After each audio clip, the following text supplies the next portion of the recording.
Hi everyone, welcome back to ఇల్లు ఒక నందనవనం. ఈరోజు నేను మా నందనవనం స్పెషల్ మటన్ కీమా ముట్టీల ఆలుగడ్డ కర్రీ ఎలా చేసుకోవాలో మీ అందరికీ చూపించబోతున్నాను. ముందుగా మటన్ కీమాని నీట్గా కడుక్కొని ఒక జల్లెడలో వేసి పెట్టుకోవాలి. కడిగి పెట్టుకున్న కీమాని ఒక ప్లేట్లో తీసుకొని అందులో పసుపు, రుచికి తగినంత కారం, గరం మసాలా, రుచికి తగినంత ఉప్పు, కొంచెం అల్లం వెల్లుల్లి పేస్ట్, 4 to 5 స్పూన్స్ ఎండు కొబ్బరి పొడి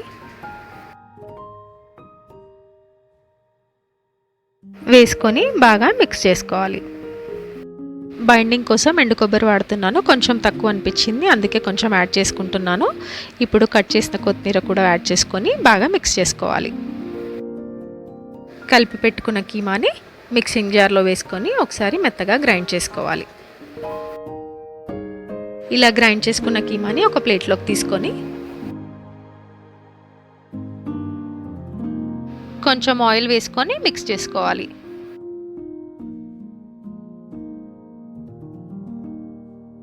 చేతికి కొంచెం ఆయిల్ రాసుకొని చూపించిన విధంగా ముట్టీలన్నీ చేసి పెట్టుకోవాలి.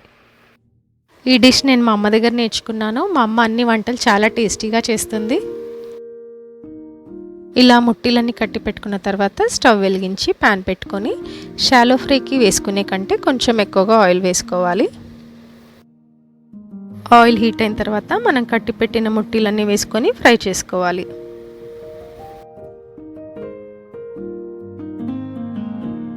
అన్నీ వేసుకున్న తర్వాత మధ్య మధ్యలో కలుపుతూ ఫ్రై చేసుకోవాలి. మీడియం ఫ్లేమ్లో బ్రౌన్ కలర్ వచ్చే వరకు బాగా ఫ్రై చేసుకోవాలి.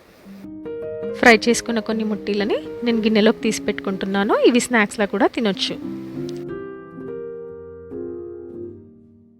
కర్రీ చేసుకోవడానికి మనకి ఎంత ఆయిల్ అవసరమో అంత ఆయిల్ని ప్యాన్లోనే ఉంచేసుకొని మిగతా ఆయిల్ని ఒక బౌల్లోకి తీసి పెట్టుకోవాలి. ఇలా తీసి పెట్టుకున్న ఆయిల్ని రైస్లో కలుపుకొని తిన్నా కూడా చాలా టేస్టీగా ఉంటుంది.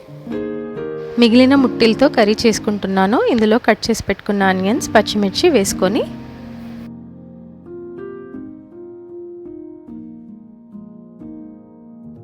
బాగా ఫ్రై చేసుకోవాలి.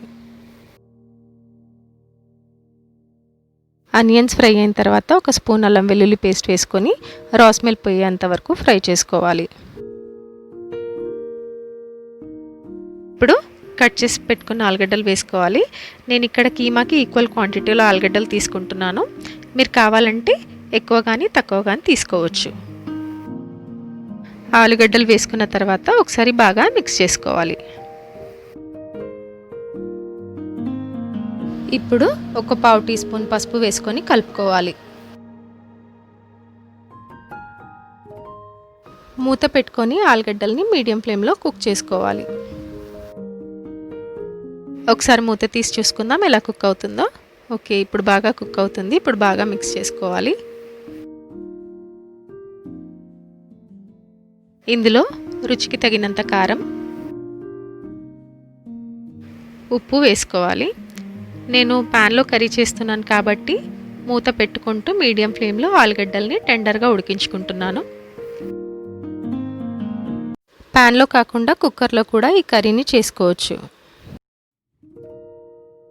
స్పైసెస్ ఫ్రై అయిన తర్వాత ఇందులో 2 స్పూన్స్ ఎండు కొబ్బరి పొడి వేసుకొని మిక్స్ చేసుకోవాలి.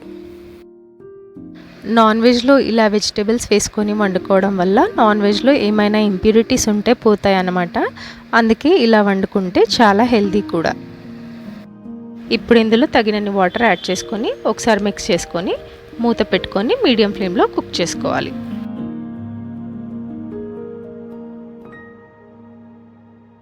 ఒకసారి మూత తీసి చూసుకుందాం కర్రీ కుక్ అయిందో లేదో.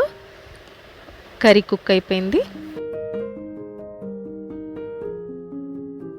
ఇందులో 1 teaspoon garam masala, 1 teaspoon ధనియా పౌడర్,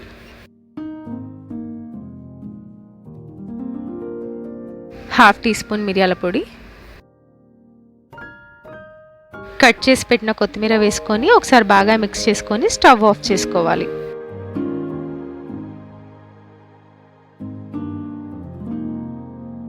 చూడండి, ఎంతో రుచికరమైన ముట్టీల ఆలుగడ్డ కర్రీ రెడీ అయిపోయింది. ఇప్పుడు సర్వింగ్ బౌల్లోకి తీసుకుంటాను. ఈ కర్రీ చాలా టేస్టీగా ఉంటుంది. మీరందరూ కూడా తప్పకుండా ట్రై చేసి ఎలా ఉందో చెప్పండి.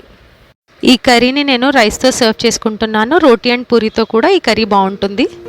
ఈ కర్రీతో పప్పుచారు కాంబినేషన్ చాలా టేస్టీగా ఉంటుంది. నేను షేర్ చేసిన ఈ రెసిపీ మీకు నచ్చింది అనుకుంటున్నాను. నచ్చితే కనుక లైక్ చేయండి, షేర్ చేయండి. సబ్స్క్రైబ్ చేసుకోకపోతే సబ్స్క్రైబ్ చేసుకోండి. నోటిఫికేషన్ కోసం బెల్ ఐకాన్ని క్లిక్ చేయండి. Thank you for watching.